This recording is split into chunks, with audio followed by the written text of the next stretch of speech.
The Lady Beaming Bright, dedicated to Charlotte Chu, who supports Storynori on Patreon. Hello, this is Jana. And I'm here with a fairy tale from Japan. It's about a poor couple who adopt a magical being. But who is their beautiful and charming new daughter? Listen on to find out.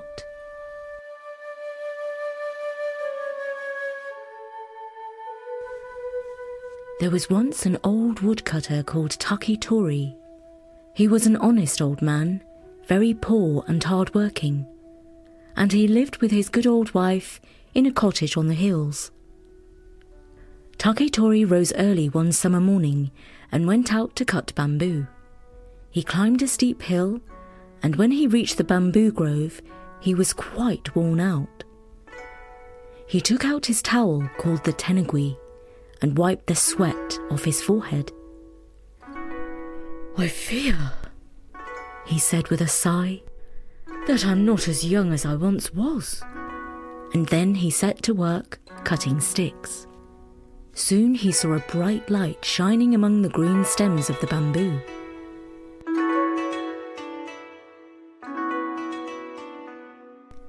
"What is this?"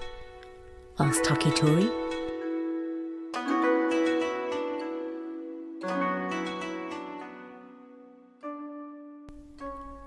For the most part, it was dim and shady inside the bamboo grove. "Is it the sun? No, that cannot be, for it comes from the ground." Very soon he pushed his way through the bamboo stems to see where the bright light came from.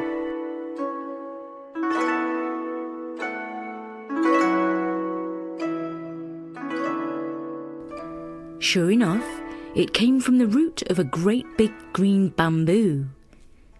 Takitori took his axe and cut it down.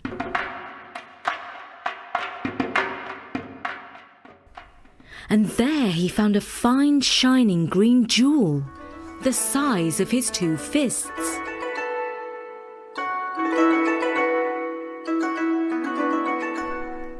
"Wonder of wonders!" cried Takitori. "For 35 years I've cut bamboo, and this is the first time I've found a great big green jewel at the root of one of them." With that, he took up the jewel in his hands. While he was holding it, the jewel burst in two with a loud crack. And out of it stepped a young person who stood on Takitori's hand. The young person was small, but very beautiful. She was dressed all in green silk. "Greetings to you, Takitori," she says, as easy as you please. "Mercy me," says Takitori. "Thank you kindly. I suppose now you're going to tell me that you're a fairy?"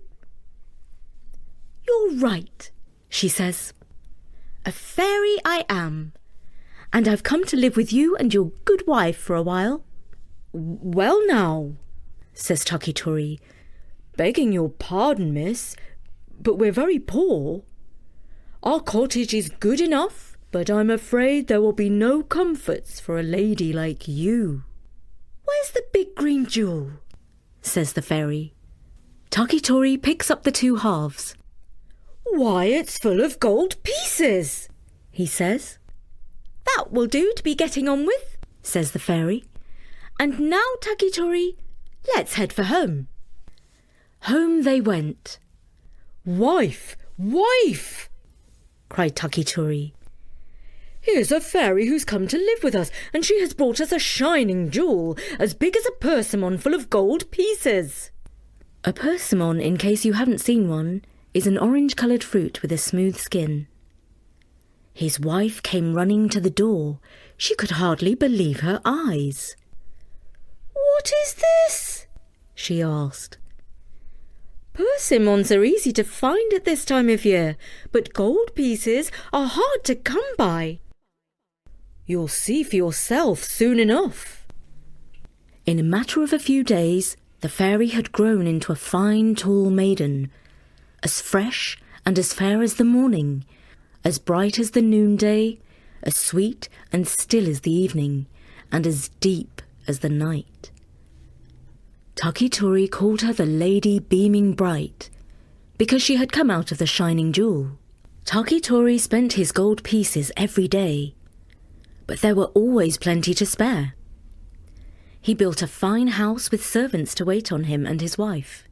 The Lady Beaming Bright lived like a princess. Her beauty was famed both near and far, and scores of suitors came to seek her hand in marriage. But she would have none of them. "Takitori and his dear good wife are the two people I truly love," she said. "I will live with them and be their daughter." So 3 happy years went by, and in the 3rd year the emperor, known as the Mikado, came to woo the Lady Beaming Bright. "Lady," he said, "I bow before you. My soul salutes you, sweet lady. Be my queen." Then the Lady Beaming Bright sighed, and great tears wet her eyes, and she hid her face. "Lord, I cannot," she said. "Cannot?" said the Mikado. "And why not, oh dear Lady Beaming Bright?" "Wait and see, Lord." In the summertime she grew very sorrowful. She spent long hours by herself in the garden of Takitori's house. There she sat in the daytime and brooded.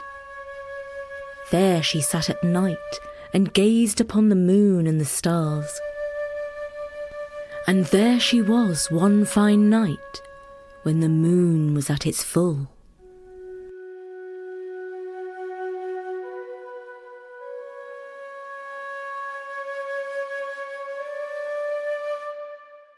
She was not alone. Her 3 dearest friends on earth were with her. "How bright the moon shines," said Takitori. "Truly," said the good wife, "it is like a brass saucepan well scoured." "See how pale and wan it is," said the Mikado. "It is like a sad, despairing lover." "How long and bright a beam," sighed Takitori. "It is like a highway from the moon stretched to this garden." "Oh dear foster father," cried the Lady Beaming Bright. "You speak the truth. It is a highway indeed. And along the highway come countless heavenly beings, swiftly, swiftly, to carry me home. My father is the king of the moon. I disobeyed his order. He punished me by sending me to live on earth for 3 years. The 3 years have passed, and I must return to my own country. Oh, I am sad to leave you." "The mist descends," said Takitori. "No," said the Mikado. "It is the soldiers and servants of the King of the Moon." Down they came in their hundreds and thousands, carrying torches. Silently they came and stood all around the garden, shedding their gentle lights. The chief brought a heavenly feather robe.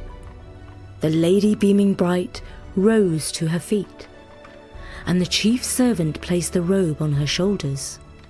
"Farewell, Takitori," she said. "Farewell, dear foster mother. I leave you my jewel as a souvenir. As for you, my lord, I wish you could come with me, but there is no feather robe for you. I leave you a phial of the pure elixir of life. Drink, my lord, and live forever as the immortals." Then she spread her bright wings, and the servants of heaven gathered around her. Together they passed up the highway to the moon, and were seen no more The Mikado took the elixir of life in his hand, and he went to the top of the highest mountain. There he made a great fire to consume the elixir of life, for he said, "What joy shall it bring me to live forever, if I cannot pass all time with the lady beaming bright?" So the elixir of life was burned in the fire, and its blue vapour floated up to heaven. And the Mikado said, "Let my message float up with the vapour and reach the ears of my lady beaming bright." And that was The Lady Beaming Bright, a fairy tale from Japan, collected by Grace James and published in the year 1912. We've lightly adapted it for Story Nori. And I'm delighted to dedicate this story to Charlotte, who lives in Singapore and whose family supports Story Nori on Patreon. Her father, Eddie, writes, "My 7-year-old daughter Charlotte Chu is a big fan of your stories and listens to them on her way to school every morning. It would be amazing if you could mention her name on the next Asian story you guys tell. Thanks." And our thanks to you for supporting Story Nori on Patreon. We do hope that you enjoyed this story. Read by me, Jana, at storynori.com. Bye for now.